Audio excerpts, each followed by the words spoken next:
아,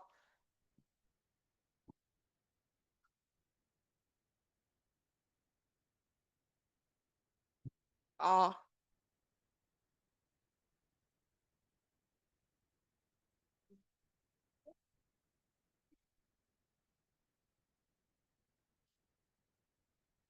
이거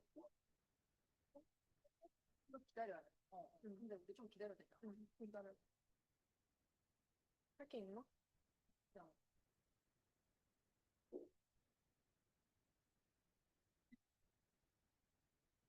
오케이.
기다려 가봐야 돼. 그러면 한 기다려. 7시. 비가 너무 많이 와가지고.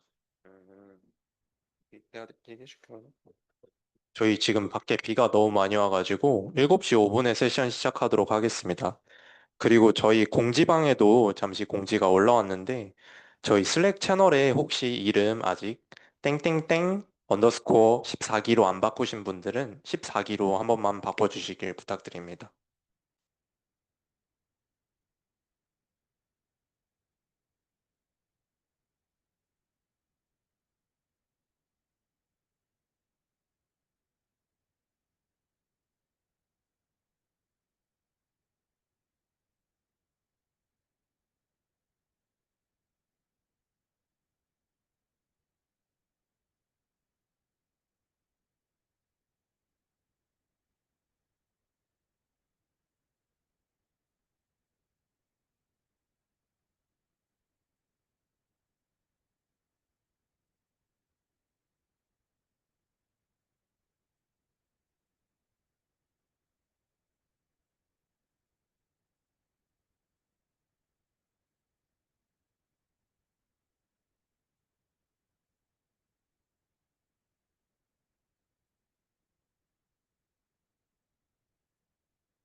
혜연 언니, 이거 녹화되고 있는 거야? 지금? 오케이.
저 그럼 이제 EDA 세션 시작하도록 하겠습니다.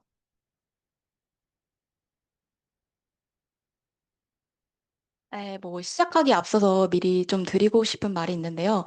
아무래도 이제 신입 기수 분들은 이제 데스랩 들어오셔서 처음 참여하시는 프로젝트다 보니까 좀 프로젝트에 끌려간다라는 느낌을 좀 많이 받으실 수 있습니다. 이제 그래도 이제 조금이라도 EDA가 뭐고 어떻게 진행되고 그리고 어떤 부분을 신경을 써야 되는지 알면 좀 더 주체적으로 참여할 수 있지 않을까. 라는 생각에서 이제 EDA 세션이 기획됐으니까요.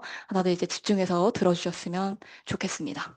네, 그럼 진짜로 EDA OT 바로 시작하겠습니다.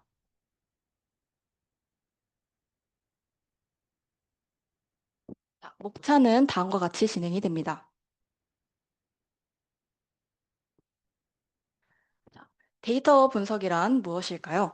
우선 이제 위키피디아에서는 보이시는 화면과 같이 이제 데이터 분석을 정의하고 있는데요. 이제 제 기준에서 좀 더 엄밀하게 좀 정의를 해보자면 데이터 분석이란 이제 데이터로부터 패턴을 발견하고 인사이트를 창출하는 것에 좀 더 초점이 가 있습니다. 그리고 이제 데이터 사이언스는 여기서 한 발짝 더 나아가서 데이터 분석 결과를 바탕으로 모델링을 통해 문제 해결을 위한 직접적인 솔루션을 제공하는 과정까지 포함하는 개념입니다. 그럼 탐색적 자료 분석, EDA란 무엇일까요? 데이터 분석이란 이제 구체적인 가설 없이 데이터의 숨겨진 구조와 패턴을 탐색하는 데이터 분석 방법입니다. 이는 기존의 가설이 맞는지 데이터를 통해 확인하는 확증적 데이터 분석, CDA와는 조금 구분되는 부분이 있는데요. 일단 뭐가 됐든 일단 탐색적 자료 분석이란 이제 데이터를 이해하는 과정이면서 또한 모델링 이전에 중요한 인사이트를 도출하는 필수적인 과정입니다. EDA 프로젝트는 대략적으로 이러한 파이프라인을 가지고 진행이 되는데요. 이제 제일 먼저 하시게 되는 건 이제 주제 구체화 단계입니다. 이제 그 다음엔 이제 데이터를 수집을 하시게 될 거고, 이제 그 다음에 그걸 가지고 전처리를 하시고, 그 다음에 이제 데이터 패턴을 도출하신 다음에 최종 인사이트를 도출하시게 될 텐데요. 여기서 이제 데이터 시각화는 전처리 단계부터 최종 인사이트 도출까지의 과정에서 중요한 역할을 수행하게 됩니다. 그럼 이제 좀 각 단계별로 좀 더 자세하게 한번 살펴보도록 하겠습니다. 이제 첫 번째로 이제 주제 구체화 단계인데요. 이제 그 중에서도 이제 ED 프로젝트에서 여러분들이 가장 먼저 진행하셔야 되는 거는 도메인 탐색입니다. 네, 좀 이따가 저희가 이제 팀 빌딩 결과를 발표를 할 텐데 네, 여러분들이 각자 배정된 주제가 있을 거예요. 이제 거기서 이제 그 주제에 대해서 자료 조사를 진행을 하시고 우리가 다뤄야 하는 데이터가 어떤 맥락을 가지고 있는지 이해하는 과정이 바로 이 도메인 탐색 과정이다라고 생각하시면 될 것 같습니다. 이 단계에서 이제 자연스럽게 어떤 데이터를 사용할 수 있는지 또 어떤 데이터가 중요한지 또한 고려를 할 수 있겠죠. 그 다음은 이제 타겟 데이터를 설정을 하는 단계인데요. 이제 어떤 데이터를 중심으로 분석을 할 건지, 뭐 예를 들어서 뭐 고객 이탈률이라던가, 뭐 사용자 클릭률 같은 변수들이 이제 될 수 있겠죠. 하지만 이때 반드시 고려해야 할 부분은 우리가 실제로 이 데이터를 수집할 수 있느냐입니다. 아무리 좋은 아이디어라도 이제 수집이 불가능하면 실행력이 떨어지니까 반드시 이 부분을 고려를 해야겠죠. 그런데도 불구하고 우리가 만약 원하는 데이터를 찾을 수 없다면 비슷한 맥락을 가진 다른 데이터를 찾아봐야 합니다. 자, 또한 그리고 문제인식을 설정하는 것도 중요한데요. 결국 데이터 분석의 목적은 인사이트를 통해 더 나은 결정을 내릴 수 있도록 지원하는 것입니다. 그렇기 때문에 우리가 이 분석을 통해 어떤 인사이트를 얻을 수 있는지, 그게 어떤 문제를 해결할 수 있는지 등 왜 이 주제로 EDA를 진행해야 하는가를 그 논리를 설득력 있게 대중에게 전달할 수 있어야 됩니다. 네, 주제를 정했으면 이제 데이터를 수집해야겠죠. 여기 이제 다양한 방법이 있는데 먼저 오픈 소스를 활용하는 방법입니다. KOSIS 국가통계 포털이나 공공 데이터 포털 아니면 AI 허브와 같은 공공기관이나 민간 사이트에서 정제된 형태의 데이터셋을 무료로 제공을 해주고 있는데요. 접근성이 좋고 매우 잘 정제된 데이터셋이기 때문에 분석에 바로 활용할 수도 있습니다. 다른 방법으로 이제 API를 활용하는 방법이 있는데요. API란 Application Programming Interface의 약자로 간단히 말하면 데이터를 요청하고 받기 위한 프로그래밍용 통로라고 생각하시면 됩니다. 예를 들어서 어떤 서비스가 실시간 환율 정보를 API로 제공하면 우리는 그 API에 요청을 보내고 응답으로 데이터를 받을 수 있습니다. 그런데 만약 위의 두 가지 방법으로도 데이터를 구할 수 없다면 우리는 직접 웹사이트에서 정보를 수집해야 합니다. 네, 그럴 때 사용하는 방식이 바로 웹크롤링 방식인데요. 웹페이지에 있는 정보를 자동으로 탐색하고 추출하는 방식입니다. 이게 무엇인지 좀 더 다음 슬라이드에서 좀 더 자세히 알아보도록 하겠습니다.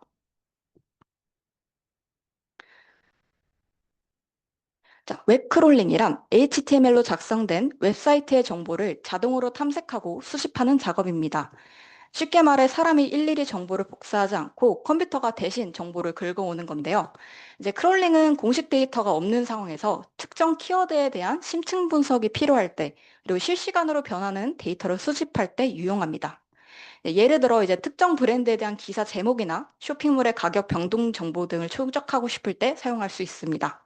이러한 크롤링은 웹페이지 형식에 따라 대표적으로 두 가지 방법이 존재하는데요. 그게 바로 뷰티풀 숲 그리고 셀레니움입니다. 그렇다면 이제 적절한 컬러를 선택하기 위해서 먼저 웹페이지 형식이 무엇인지를 알아야겠죠. 웹페이지 형식에는 이제 정적 웹페이지 방식과 동적 웹페이지 방식이 있는데요. 이제 정적 웹페이지 같은 경우에는 웹서버에 이미 저장된 HTML을 그대로 화면에 띄웁니다.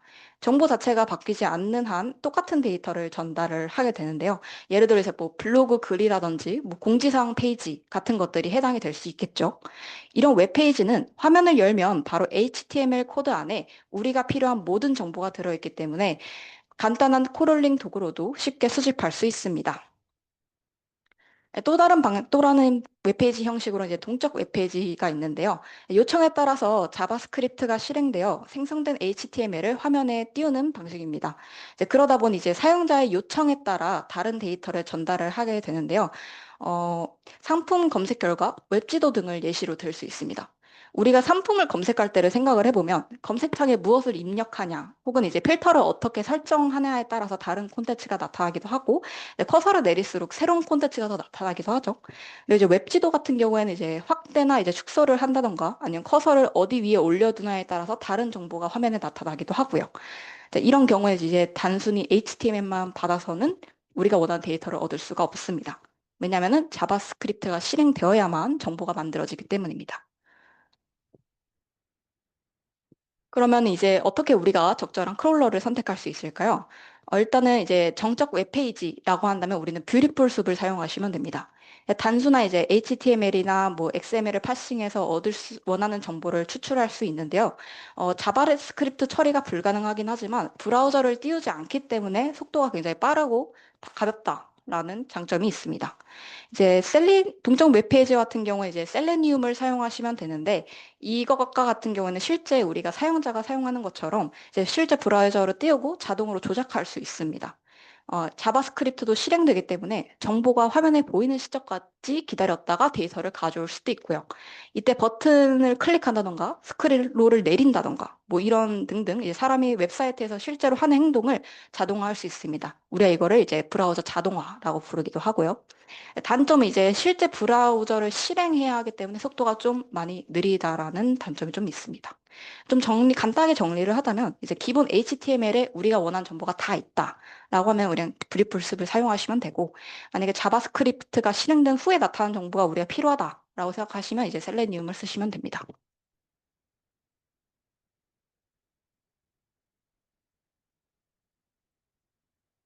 자, 다음은 이제 데이터 전처리인데요. 이건 이제 데이터 사이언티스트를 대상으로 한 설문조사에서 본인의 일 중 가장 많은 시간을 들이는 작업은 무엇이냐라는 질문에 대한 결과를 시각화한 겁니다.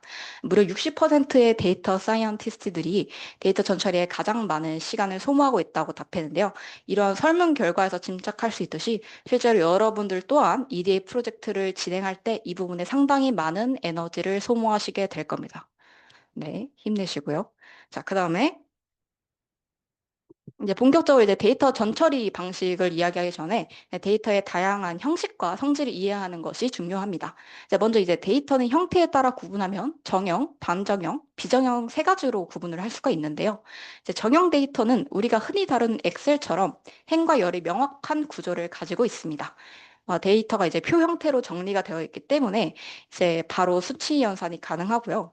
대표적으로 이제 여기에는 관계형 데이터 베이스 아니면 뭐 CSV, 뭐 엑셀 같은 것들이 여기에 해당이 됩니다. 그다음에 이제 반정형 데이터 같은 경우에는 일정한 구조는 있지만 이제 정형 데이터처럼 완전히 표 형식을 가진 건 아닌데요.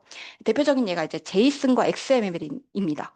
이런 데이터는 이제 태그나 키값의 쌍의 형태로 저장이 되기 때문에 만약에 수치 연산을 하고 싶다라고 하신다면 이제 구조를 먼저 이해를 하시고 파싱을 통해서 정형 데이터로 변환하는 과정이 좀 필요합니다. 비정형 데이터는 이제 고정된 형식이 아예 없는 데이터를 얘기를 하는데요. 예를 들어서 뭐 텍스트, 이미지, 오디오, 영상처럼 이제 구조화되지 않은 데이터들이 여기에 포함이 됩니다. 이런 데이터는 이제 수치화되지가 않으면 연산 자체가 불가능하기 때문에 전 처리를 통해 이제 특징을 추출하거나 벡터화를 거치는 과정이 필요합니다. 그러면 각 형식별로 예시를 한번 쭉 볼까요? 실제 적용 데이터는 모두에게 익숙할 이제 행과 열로 구성된 테이블 형태로를 갖고 있습니다. 이제 오른쪽에 있는 그림 같은 경우에는 관계형 데이터베이스를 시각적으로 표현한 건데요. 잘 보면 이제 학생이라는 이제 테이블과 이제 과목이라는 테이블이 아이디 값을 기준으로 이제 아래 테이블에 연결이 되어 있는 걸 확인할 수 있습니다. 이런 구조를 우리가 관계형 구조라고 부르고요. 이런 데이터는 이제 SQL이라는 언어를 통해 뭐 필터링을 한다던가 정렬, 그룹화, 조인 등을 매우 쉽게 처리할 수도 있습니다. 물론 파이썬으로도 가능합니다. 자, 다음은 반정형 데이터인데요. 이제 화면에는 XML과 이제 JSON 형식의 데이터가 보이시죠? 둘 다 사람이 읽기에도 비교적 쉽습니다. 나름 구조를 갖고 있어서 또 XML은 이제 웹에 쓰이는 문서 형식 중 하나인데 이제 브라우저에서 열면 위처럼 계층적으로 구성이 되어 있습니다. 만약 우리가 이 구조를 분석해서 사용하고 싶다. 그러면 이제 필요한 정보를 추출해서 표 형태로 정제를 할 수가 있는데요. 아래쪽에 있는 예시가 그 예입니다. 이제 XML을 파생을 해서 이제 적용 데이터 형태로 변환한 거고요. 이건 이제 제이슨으로도 할 수 있습니다.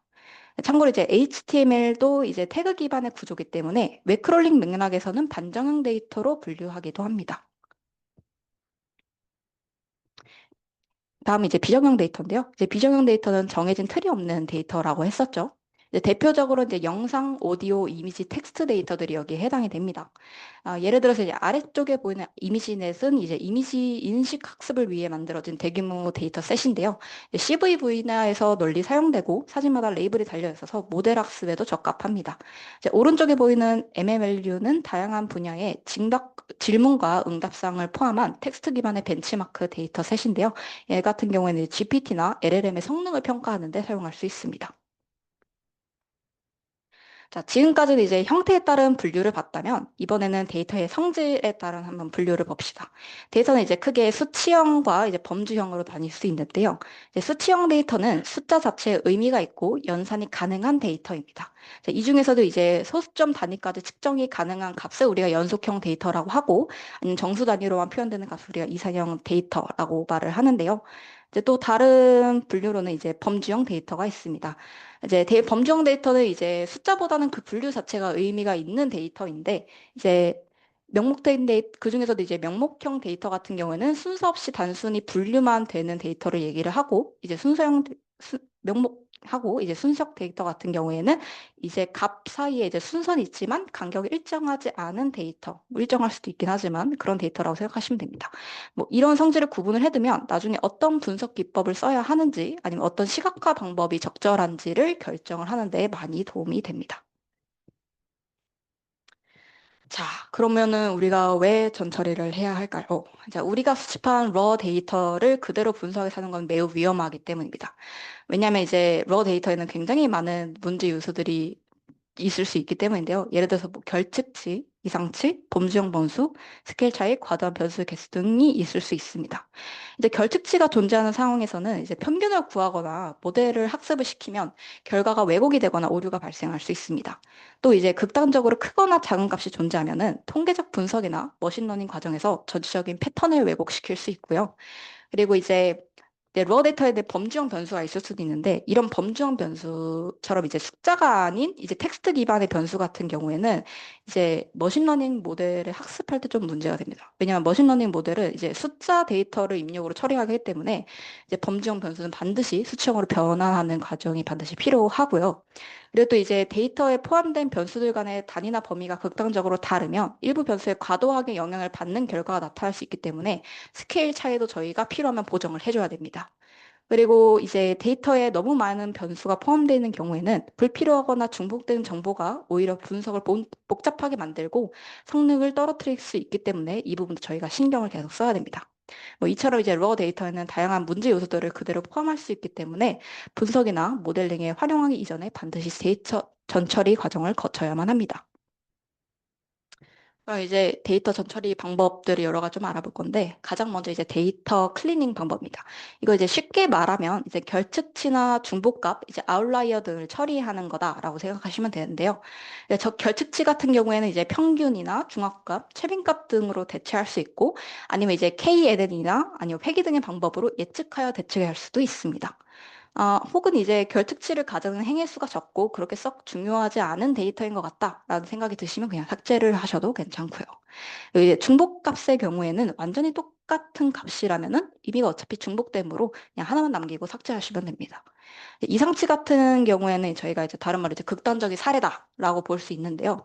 이건 좀 상황에 따라 좀 다른데 만약에 이게 프로젝트 목적에 따라 그 이상치 자체가 굉장히 중요한 사건일 수가 있어요. 이제 결국에는 우리가 유지를 해야 되는데 예를 들어서 우리가 희귀병 진단과 관련돼서 분석을 진행을 한다라고 하면은 우리가 원하는 희귀병 증상이 이상치가 될 수 있겠죠. 이제 그런 경우에는 반드시 유지를 해야 될 겁니다. 뭐 그런 경우 아니라면 제거하시는 게 보통 맞는 편이긴 하고요. 자, 그 다음에 이제 데이터 노멀라이제이션 그리고 스케일링 방법인데요. 이 경우에는 이제 변수 간의 단위가 크거나 스케일 차이가 클 경우에 적용합니다. 대표적으로 이제 두 가지 방법이 있는데 하나는 이제 민맥스 노멀라이제이션 그리고 두 번째는 Z스코어 노멀라이제이션 방법입니다. 민맥스 노멀라이제이션 같은 경우에는 데이터를 이제 0과 1 범위로 압축을 시키게 되는데 그렇기 때문에 이제 딥러닝처럼 이제 값의 범위에 민감한 모델에 좀 유용한 편입니다.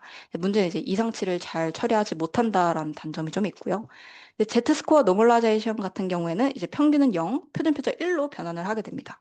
그렇기 때문에 이상치를 좀 잘 처리한다는 장점이 있습니다. 그래서 이제 대부분의 통계나 머신러닝 모델에서 기본 전처리를 사용하는 경우가 많고요.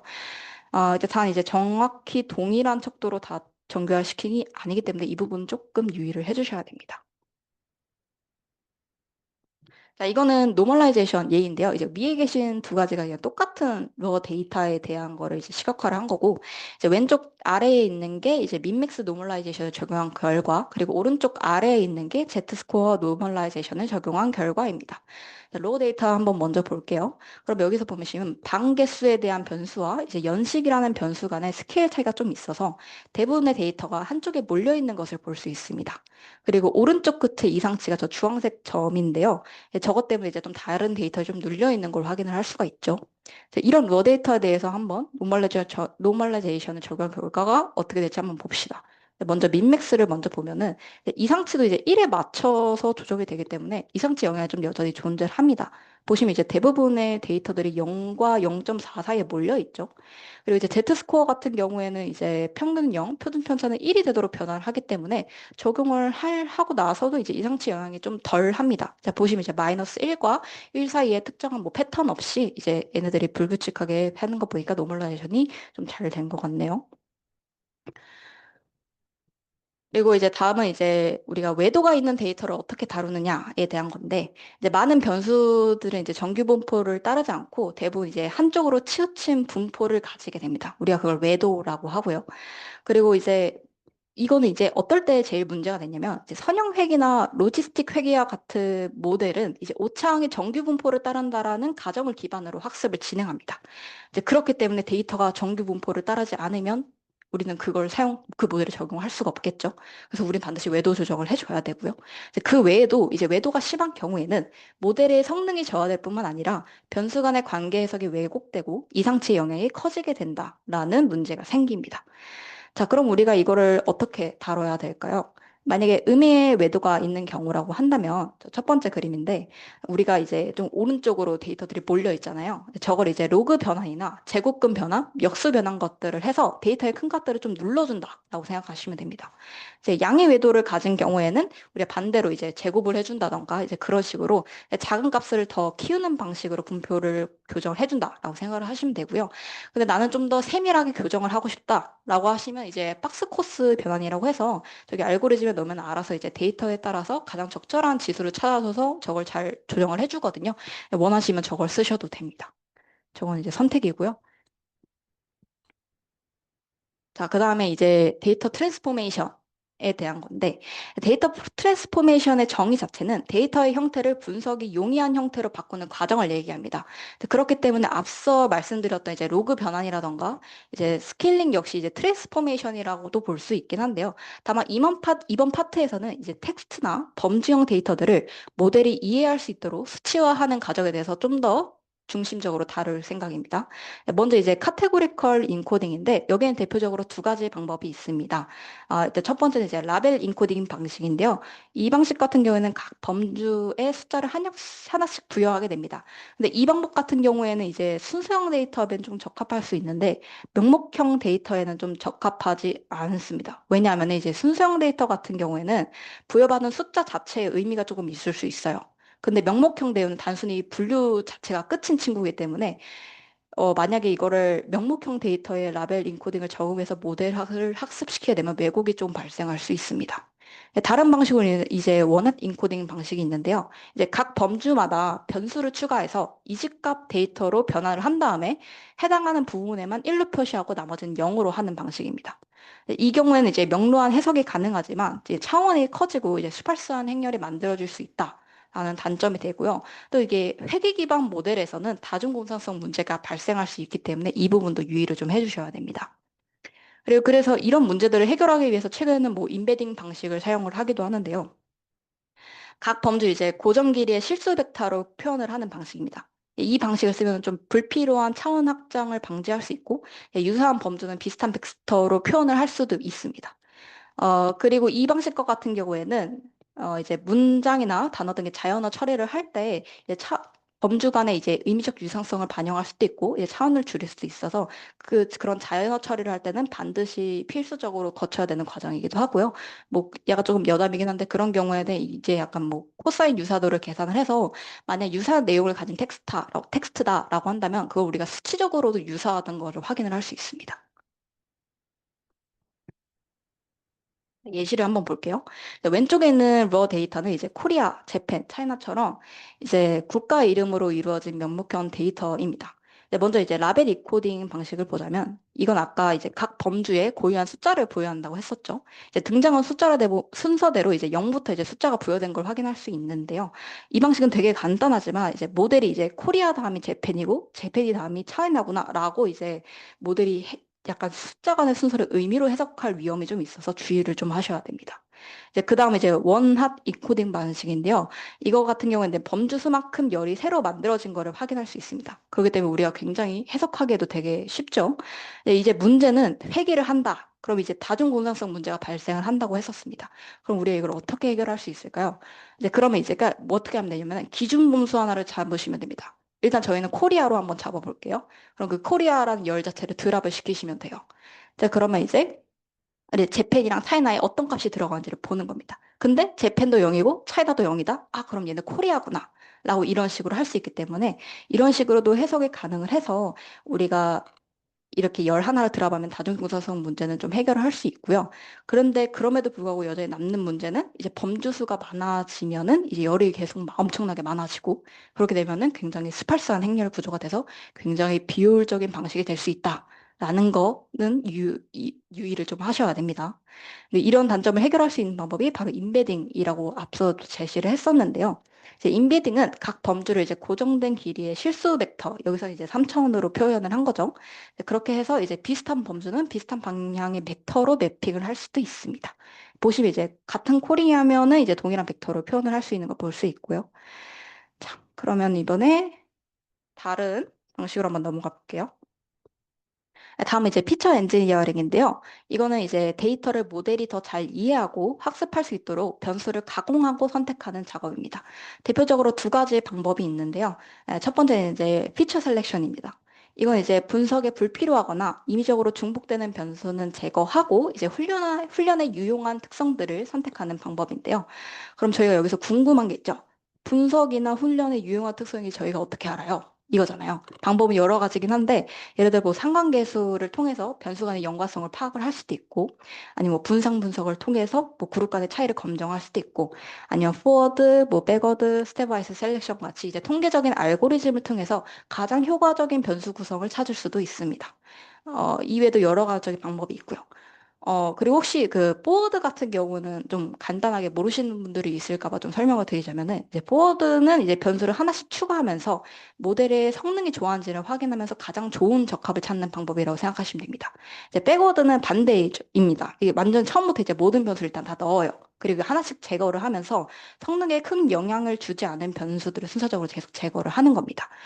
그리고 이제 스텝 와이스는 이제 포워드와 백워드를 동시에 고려하면서 변수를 넣었다가 뺐다가 넣었다가 뺐다가 반복하면서 그냥 제일 좋은 구성을 찾는다라고 생각을 하시면 되고요. 이제 또 다른 피처 엔지니어링 방법으로 이제 피처 트랜스포메이션이 있는데요.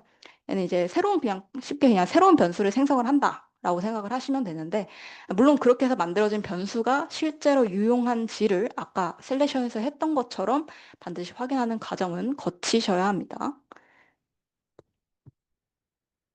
자, 그 다음에 이제 데이터 인테그레이션. 이제 마지막 방법인데요.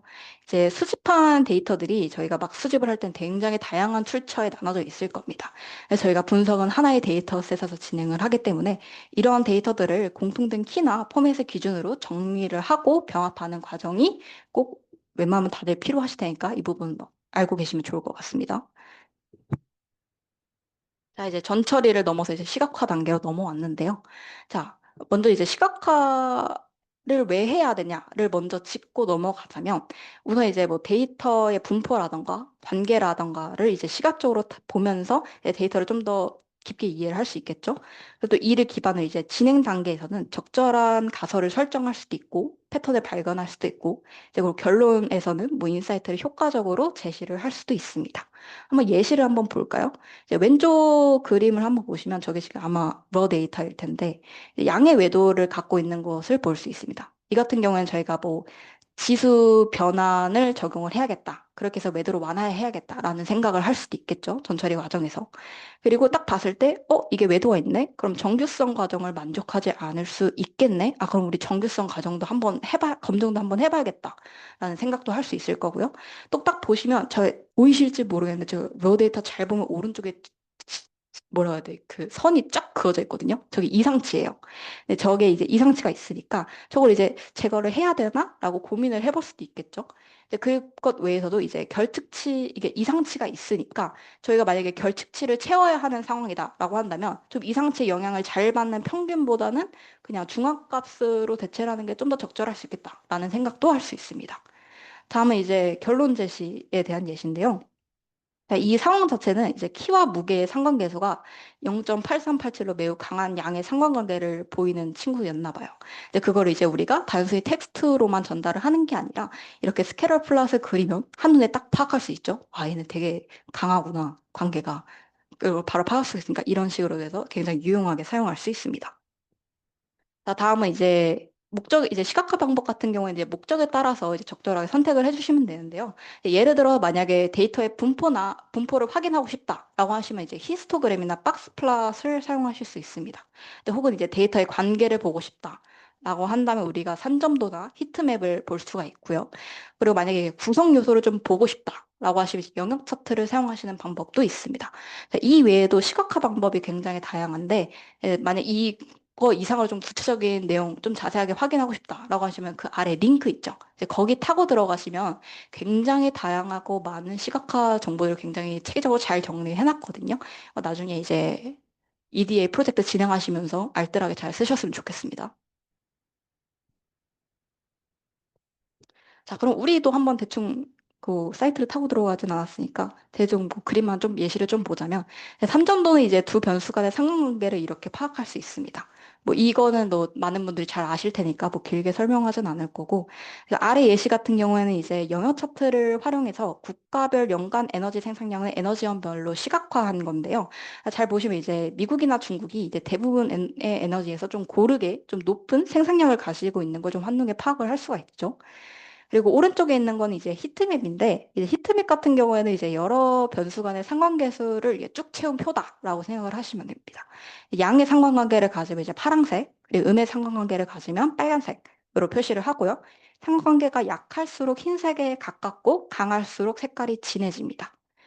그러면 이제 좀 보면은 한번 제일 눈에 띄는 걸 한번 보면 지금 Y18에 대한 변수가 자기 자신을 제하고 싹 다 0으로 되어 있죠.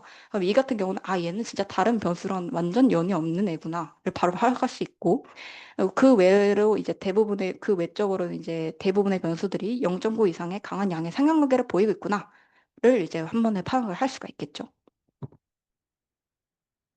다음은 이제 정규성 검정인데요. 정규성 검정이라는 거는 이제 데이터셋의 분포가 정규 분포를 따르는지 검정하는 거다라고 생각하시면 됩니다. 만약에 얘가 정규성을 가진다라고 하시면 저희는 모수적 방법론을 사용할 수가 있고요. 가지지 않는다라고 하시면 저희는 비모수적 방법론을 사용을 해야 됩니다. 데이터의 정규성 검정은 만약 우리가 분석 과정에서 통계적 방법론을